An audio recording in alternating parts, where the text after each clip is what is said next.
Provocante e envolvente, Baby Girl tem dado o que falar desde as suas primeiras exibições. E adivinha com quem a gente falou sobre o filme? Ninguém menos que Nicole Kidman. Vem conferir o papo que eu tive com ela.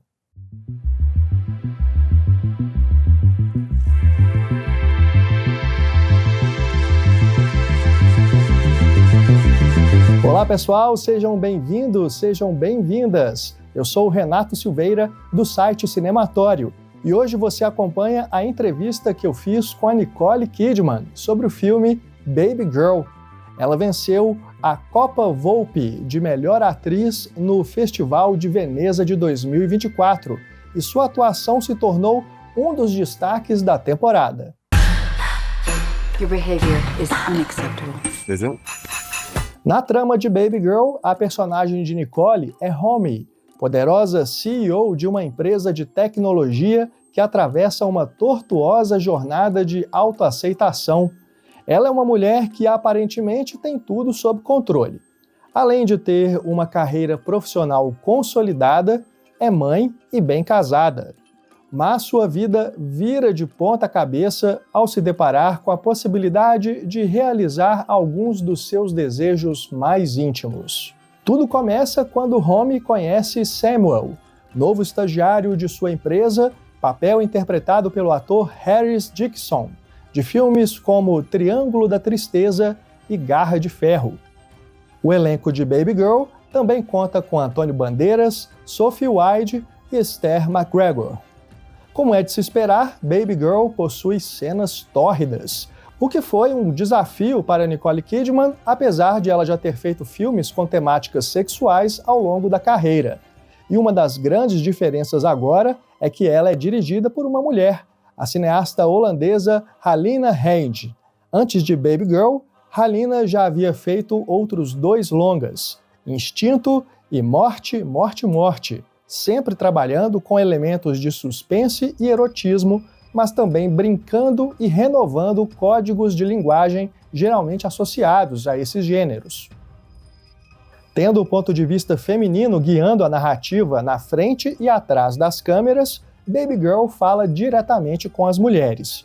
Mas não se engane, os homens também são o público-alvo do filme, que além do feminismo, discute relações de poder e tabus sociais que envolvem a masculinidade. Confira o que Nicole Kidman pensa a respeito. Nicole, first of all, it's such an honor to talk to you today. Congratulations on your performance, your awards, and all your nominations. Thank you. Thank you so much. You've been extraordinarily generous to our films, so we really all appreciate it. So, Nicole, having worked on other films with intimate scenes and sexual-related themes in your career, how do you compare filming those projects before, let's say, in the 90s, and today with Baby Girl? There are many differences, both in terms of the crew's presence on the set and the filmmaker's approach. This is probably the most intense experience doing something like this because I'm in every frame of the film, and it really is not about one particular scene. It's the whole film where you're on this journey with Romy from the very beginning, where you fluctuate with whether you relate to her, whether you're angry at her, whether you're a part of her, whether you so I think the journey of that is what is so exposing, and I knew going in that it was going to be difficult. I just didn't know how difficult, and it required a lot of emotional stamina and physical stamina. But I haven't done this where I'm sort of in every single frame of the film, and if my performance doesn't work, then the film doesn't work. So that was the but at the same time, it was so good because we had Harris Dickinson, who's an amazing young actor, and Antonio Banderas, and this wonderful support of actors and their talent. And so Halina Reijn and I were able to be like this and then have them support that performance. And it was really felt like like really groundbreaking new territory, and that's what a lot of the young people who see the film now are sort of championing it, because I think for this younger generation, it represents something that they can latch onto and understand. Sure, sure. And I believe the film talks directly to women, but how do you expect Baby Girl talk to men in the audience? I think I think it crosses genders ultimately, because what the film is about is authentic self and speaking from whether you and people going, any person I think can relate to, who am I? What do I want? What are my desires? Do I really want that? Am I ashamed of what I want? What are my fantasies? Are my fantasies shameful? Am I allowed to express them? Will my partner love me no matter what? I think that push-pull, but because it's written by a woman, I think there's an enormous sort of fragility to it. And you're really seeing it through the lens of Helena Rain and me. And so the idea of us presenting that, actually, I've had men come up to me and go, tell me more, and they want conversations and they want to understand more. And I think that's exciting, actually. Yeah. Well, thank you so much for the interview. I wish all the best for you. And Baby Girl, congratulations for such a remarkable film. Thank you. Thank you for the acknowledgement, and thank you for doing this and for supporting the film.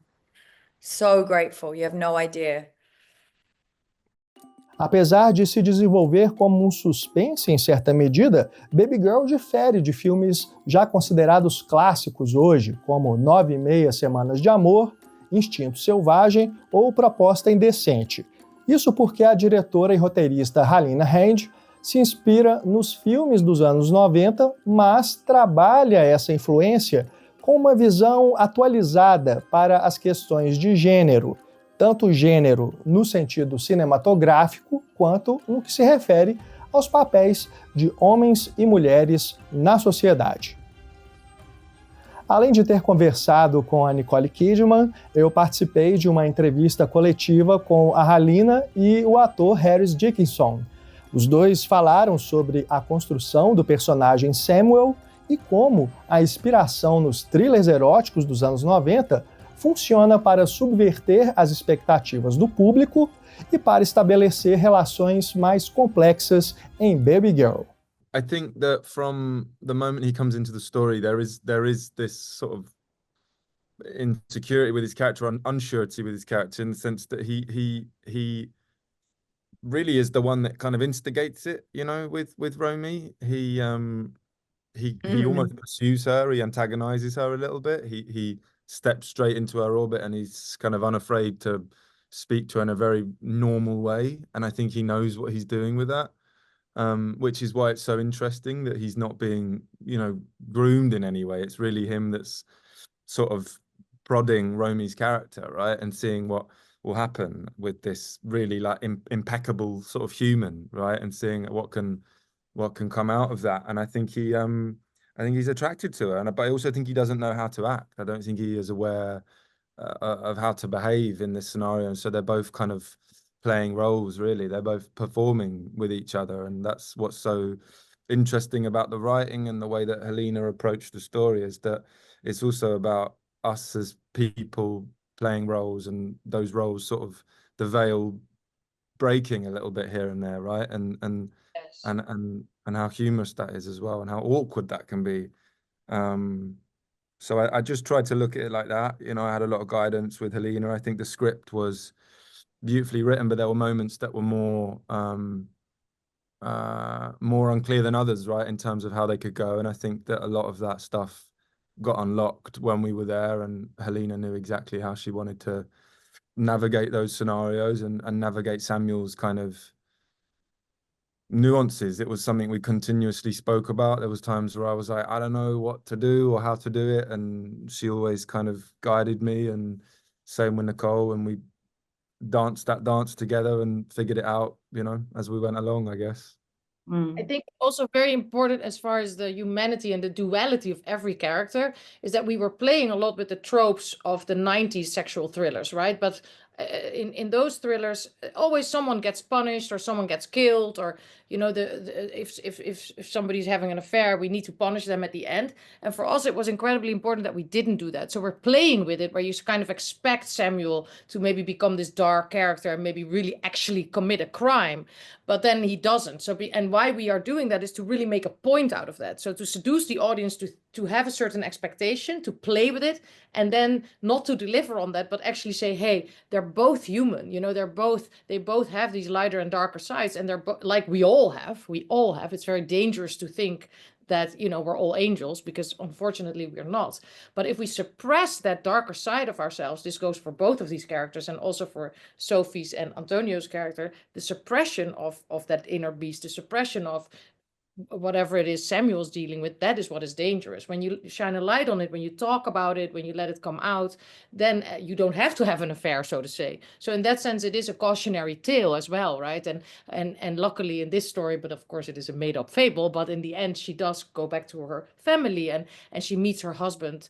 Nicole and I talked a lot about this, where he is, and he meets her where she is, and he allows her at that moment to go into herself within that intimacy. And that is not a threat. It is, you can be incredibly intimate with a longtime partner, and at the same time also, be somewhere else in your fantasy. And that is true intimacy, because you actually accept the other one for who he or she really truly is. Eu fico por aqui. Se você gostou da entrevista, acompanhe o nosso trabalho no site cinematório.com.br. Temos conteúdo sobre cinema para todos os gostos. Eu também convido você a vir fazer parte do Cineclube Cinematório. Além de nos ajudar a manter o site no ar, você tem acesso a conteúdo exclusivo produzido só para apoiadores, entre outros benefícios. Acesse cinematório.com.br e junte-se a nós. Um grande abraço, pessoal. Até mais. Tchau.